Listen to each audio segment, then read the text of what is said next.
Hello again everyone, this is Vincent and this is episode 4 of the Manufactoria walkthrough on Kongregate.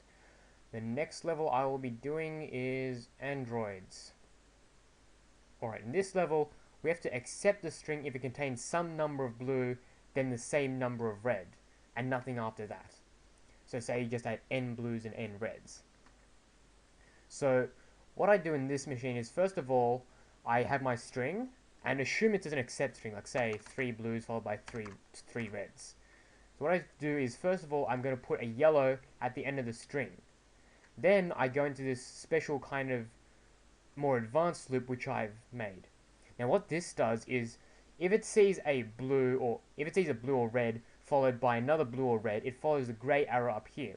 So if it sees a blue and it doesn't see a yellow, it will follow the grey arrow, and I write the blue at the end, and it sees a red and not a yellow, it goes up here and writes a red at the end.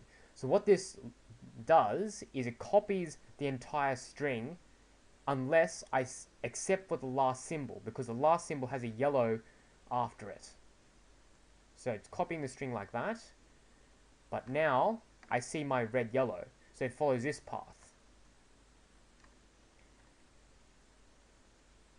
So now I see my red yellow, and because it's an accept string, there should always be a blue at the beginning, in the first half of the string, for every red in the last half of the string. So I rip off the red, yellow, blue sequence, and I forgot to stop it there, and then I put a yellow at the end. So what I've basically done is I've removed a red from the end of this half of the string, and I've removed the first blue from this half of the string. So now I'm down to a 2 blue, 2 red sequence. I can just repeat it again. I copy the rest of the string until that red, yellow, blue appears again, which I delete, and then I put another yellow at the end. Now I've only got 1 blue, 1 red. And that will eventually, and if it's an accept string, there should be absolutely nothing left, after which I put a yellow and it follows the grey arrow to the end. So basically each loop is turn n blues and n reds into n-1 blues followed by n-1 reds until we have nothing left at which we accept it. Now there are several different cases we have to consider if we're going to reject it. One of them is if you have some number of blues followed by some number of reds, but then you've got some other junk coming after it. So what happens here is, so that's the other junk. So put a yellow at the end. Now notice that you have a blue, yellow, blue sequence here.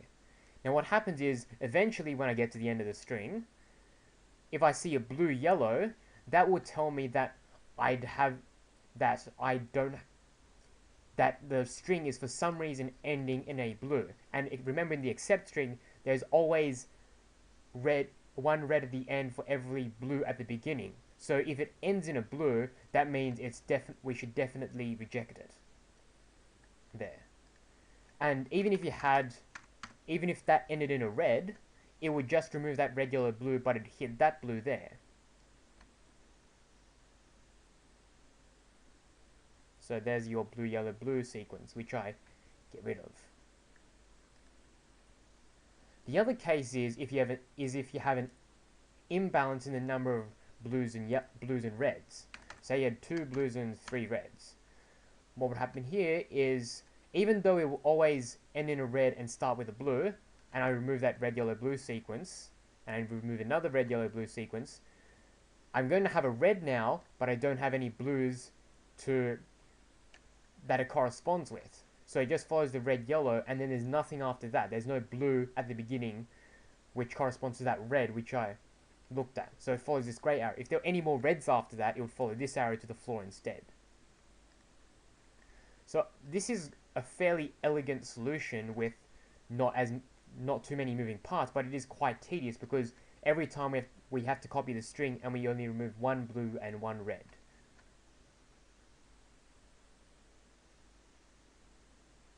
But we're using the property that in an accept string we should always have a red, yellow, blue sequence close to the end. Whereas in any of the other sequences, you'll eventually hit a blue, yellow, or red, yellow, red, or red, yellow, nothing.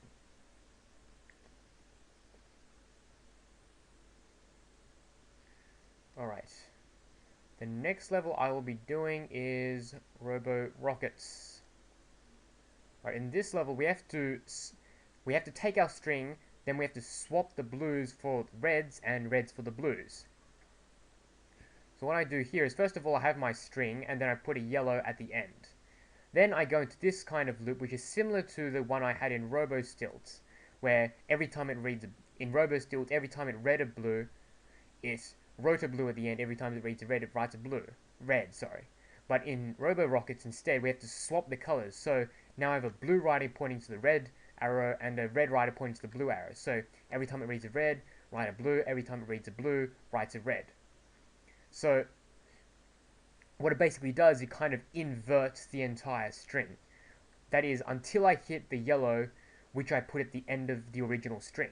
The yellow signals the end of the original string, which means I don't have to invert any colors anymore. So it follows the gray arrow, and because we only want the blues and reds swapped around, I need to remove the yellow by putting a green-yellow writer here, which just rips it off when it reads it.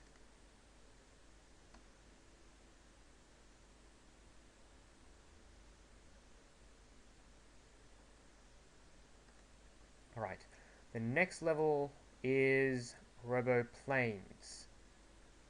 Alright, in this level we have to give the output where we take our string and we output all of the blues in the string, but none of the reds in the string. So this solution looks quite similar to the Roborockets I just did, where I start with a yellow and I have to rip the yellow off afterwards. But instead of having to swap the colors, I need to write all the blues down, but none of the reds. So what I do here is, first of all, I put the yellow at the end of the string, and then I have this blue writer, so every time I read a blue, I write the blue back at the end. But every time I read a red, instead of writing a red, I just rip it off, but I do not replace it. So I just write all of the blues at the end of after the yellow, until I hit the yellow, which signals the end of the string, after which it follows the grey arrow and I rip the yellow off. So I should have a 4 blue string coming down the front there. Alright. The next level is Robomecha. Alright, in this level, we have to take the output, which is the same as the input, but the last symbol of the input has been moved to the front of it. So this isn't exactly as simple as the RC cars, where we take the first symbol and put it at the end, because remember, the branch conveyors will read from the front and writers will write at the end. So you have to find a way of detecting the end of the string. And as you saw in Android, my way of detecting the end of the string is I first put the yellow at the end, and then I have this loop where I check for a color followed by a yellow, where a red or blue followed by not yellow goes into this recursion where I just write it to the end. So I copy the entire string except for the last symbol. And there are 2 different ways you can go. You could either end in a red or it can end in a blue. So the general case, so I copy the entire string and then copy the last symbol, and then I read the last symbol followed by the yellow, or that way. Then I put a yellow after my original string copied minus the last symbol. So there's a yellow at the end of the original string. Then I put the color of the last symbol after the yellow. Then I go into here where I copy the rest of the original string, which I copied minus the last symbol, until I reach my yellow, with the new yellow I should put. Then when it reaches the yellow, it goes down the grey arrow to the center conveyor belt where I rip the yellow off. And remember that after the yellow, I had put the last symbol. So the net result is, I put the last symbol at the front, copy the rest of the original string, and then rip the yellow off. So I should put that blue at the front. So this is just that loop going through until I see that blue-yellow. Then I put the yellow blue, and then I copy the rest of the string. And I rip the yellow off. Alright. So I think I'm out of time. So I will see you in the next episode, starting with soldiers.